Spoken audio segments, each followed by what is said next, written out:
Hello guys, स्वागत है आप सभी का आपके अपने YouTube channel GS from basics में। और आज हम लेके आए डेली करंट अफेयर 28 सितंबर 2022 के सभी इंपॉर्टेंट क्वेश्चंस। साथ ही हम बात करेंगे इनके इंपॉर्टेंट फैक्ट्स के बारे में भी। तो चलिए गाइस, शुरू करते हैं हमारी आज की वीडियो। तो आज का हमारा पहला फर्स्ट क्वेश्चन है, प्रतिवर्ष भारत में अंत्योदय दिवस कब मनाया जाता है? तो ये मनाया जाता है हमारा 25 सितंबर को। तो ऑप्शन बी इसका राइट आंसर है। और इसकी शुरुआत जो हुई थी, इसकी शुरुआत अगर देखा जाए, इसकी घोषणा की गई थी सन 2014 में। और पहली बार इसे 25 सितंबर 2015 को मनाया गया था। और 25 सितंबर को पंडित दीनदयाल उपाध्याय जी की जयंती होती है, इसीलिए इसी दिन अंत्योदय दिवस मनाया जाता है। और जो पंडित दीनदयाल उपाध्याय जी हैं, इनके नाम पर अभी हाल ही में जो कांडला बंदरगाह था उसका नाम भी चेंज करा गया है। तो ये इंपॉर्टेंट क्वेश्चन है, ये आपको याद रखना है। नेक्स्ट हमारा अगला क्वेश्चन, चर्चा में रहा ऑपरेशन मेघ चक्र। तो ऑपरेशन मेघ चक्र किससे संबंधित है?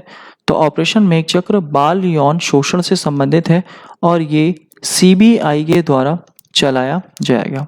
तो सीबीआई के द्वारा बाल यौन शोषण से संबंधित ऑपरेशन मेघ चक्र चलाया जाएगा। अब एक ऑपरेशन की बात आती है तो कई सारे हमारे हैं। ऑपरेशन गंगा यूक्रेन में फंसे भारतीयों को लाने के लिए था। ऑपरेशन मेघदूत सियाचिन में जो हमला हुआ था उसके लिए था। ऑपरेशन पोलो हैदराबाद रियासत को मिलाने के लिए था। ऑपरेशन जीरो आवर जो 1942 में भारत छोड़ो आंदोलन था उसके दौरान चलाया गया था। ऑपरेशन आहट आरपीएफ के द्वारा चलाया गया। ऑपरेशन परिवर्तन आंध्र प्रदेश में गांजे की खेती रोकने के लिए चलाया गया। ऑपरेशन संकल्प आईएनएस तलवार के द्वारा चलाया गया। ऑपरेशन देवी शक्ति अफगानिस्तान में जो फंसे हुए भारतीय थे उनके लिए चलाया गया।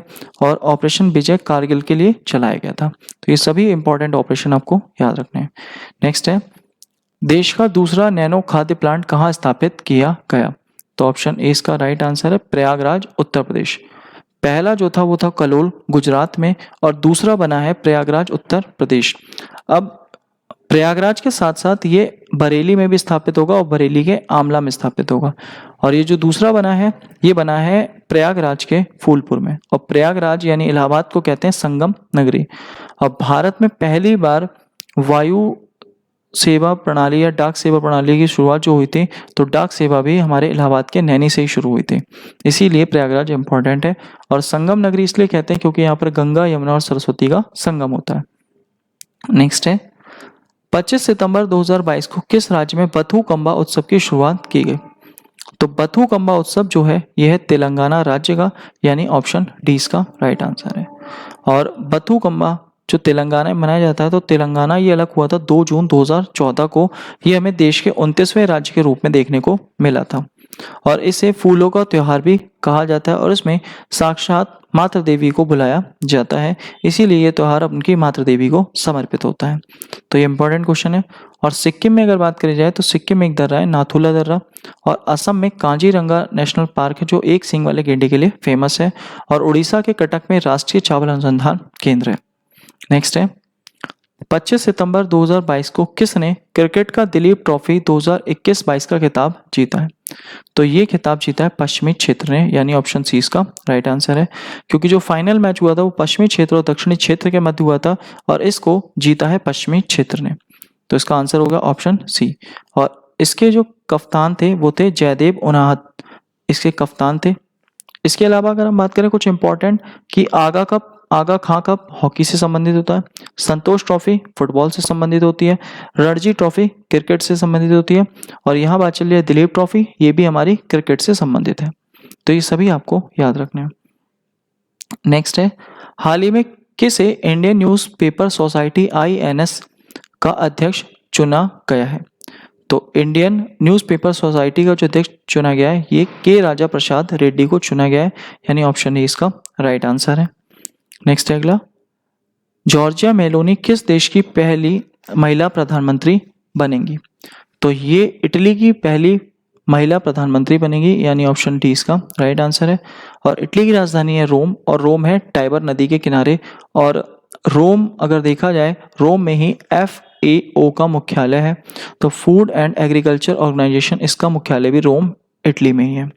और इसके अलावा इटली में कई सारे हमारे इटली के लिपारी द्वीप पे एक ज्वालामुखी है। और अगर हम बात करें तो तो भूमध्य सागर का प्रकाश स्तंभ स्ट्रोम्बोली भी, ये भी इटली में ही लगता है। और माउंट वेसुवियस, ये भी इटली में ही लगता है। और ये अलग अलग ज्वालामुखी हमारे काफ़ी ज़्यादा फेमस है। नेक्स्ट है अगला क्वेश्चन, हाल ही में चर्चा में रहा नोरू क्या है? तो नोरू एक चक्रवात है, यानी ऑप्शन बी इसका राइट आंसर है। और ये फिलीपींस के तट पर टकराया है और फिलीपींस की राजधानी है मनीला। और नोरू अगर हम कहें तो पूर्वी देशों को सबसे ज़्यादा प्रभावित कर रहा है और इसकी स्पीड जो है वो लगभग 240 किलोमीटर प्रति घंटे की रफ्तार है। तो जबकि अगर हम बात करें कि जो चाइना या जापान वगैरह वहाँ पर जो चक्रवात होते हैं उन्हें बोला जाता है, यहाँ पर अगर हम बात करें तो टाइफून बोला जाता है। और अगर हम अमेरिका में बात करें तो हरिकेन या टॉर्नेडो, और ऑस्ट्रेलिया में बात करें तो बिलीबिली बोला जाता है। और जबकि भारत में हम क्या बोलते हैं? चक्रवात। और नोरू क्या है? एक चक्रवात। नेक्स्ट है 26 सितंबर 2022 को किस मंत्रालय द्वारा स्वच्छ टाइकैथॉन नामक प्रतियोगिता लॉन्च की गई? तो ये प्रतियोगिता आवास एवं शहरी कार्य मंत्रालय के द्वारा लॉन्च की गई, यानी ऑप्शन ए इसका राइट आंसर है। मतलब ministry of home and urban rural affairs, इसके द्वारा MHRD के द्वारा इसकी शुरुआत की गई। नेक्स्ट है हमारा अगला क्वेश्चन, हाल ही में किस भारतीय लेखिका को हरमन कैस्टन पुरस्कार 2022 दिए जाने की घोषणा की गई है? तो ये पुरस्कार मिलेगा ऑप्शन डी हमारा मीना कंडासामी को।